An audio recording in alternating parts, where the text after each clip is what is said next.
This is the human side of the story. And Neil and I have both been at our respective careers involved in hockey over 4 decades apiece. And to this day, one of the things that I think we most cherish are the relationships that we've built and some of the reconnections that we've made. And my career opened in 1984 with a chance encounter with long-time writer and legend Stan Fischler at an all-star dinner in New Jersey in January of 1984. And it's a relationship that I still have with him today. He lives in Israel. He is 93 years old, and we still stay in touch, and we're going to have him on at some point during the course of the Stanley Cup Finals.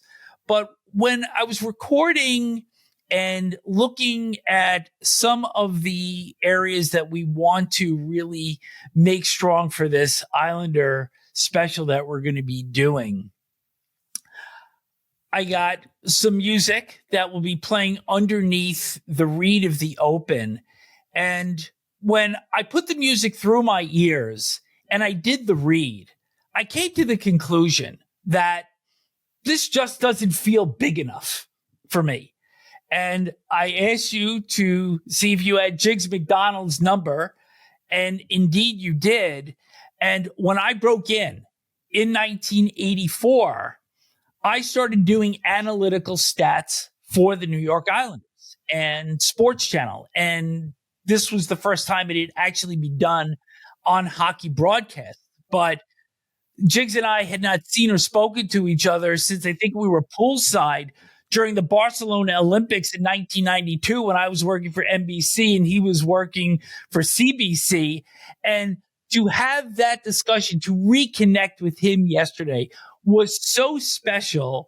And he will be doing the voiceover for the open for this show. And I know, Neil, that you have to have some sort of story like that as well. Oh, I've got so many of those stories. I started in 1980 with the New York Islanders, and I've met so many hundreds and hundreds and hundreds of people along the way, each of them very special. Rich Torrey, Bill Torrey's son, who's my age, I met in 1980, 81, along with Jay Arbor, Al Arbor's son.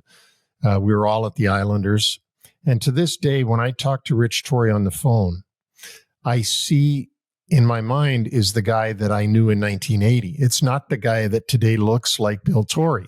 It's the guy that had the dark hair and the dark beard and was a lot thinner and younger and so on. And it's the same with Jiggs. When I talked to Jiggs the other day, Jiggs McDonald, I see Jiggs the way I remember him in those early 80s doing the games. When I would see those guys, him and Eddie Westfall, I would see them at every game. And it's the same with Ken Holland. I hired him in 1985. He had been the goalie for Adirondack. I was the GM, and I hired him as the Western scout, taught him how to go to the games, how to scout, because it's not as easy as just showing up at a game. You need to know, where do I sit? Where do I get the lineup? Who am I looking at? So on and so forth. And now Ken is who Ken is, and getting the job now to be the LA Kings GM, his third job. And, you still see them as you knew them back then. And that's what I think really hurts when we lose people, is that we don't get to hear John Saunders' voice anymore. We don't get to hear others that have been so special to us over the years. Ray Shiro, Greg Millen, just to name two recent departures. You don't get to hear their voice. You don't get to see them. You don't get the same smirk that reminds you of the 80s or the 90s or whenever it was. And it's just part of life. But I think we're very blessed to have been in something that we would have done for free and done it and got paid and met just a world of wonderful people that we still keep in touch with and that mean so much to us.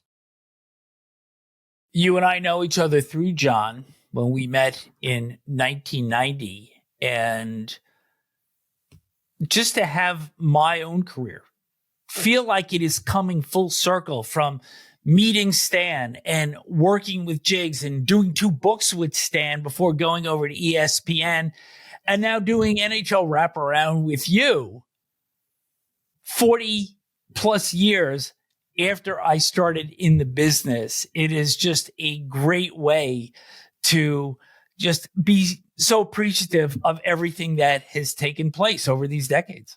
And what makes this show here near the end of our careers so special is that all these people that we've known over the years can come back on here and talk to us about hockey and talk to us about current hockey, past hockey, memories in hockey.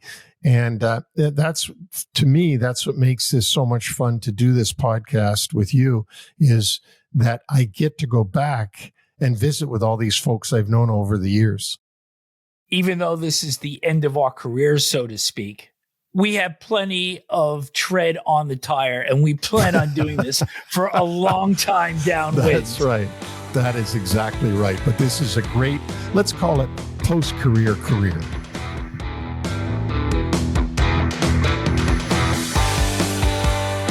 Thanks for joining us on the NHL Wraparound podcast. Don't forget to subscribe to stay up to date on all the NHL action.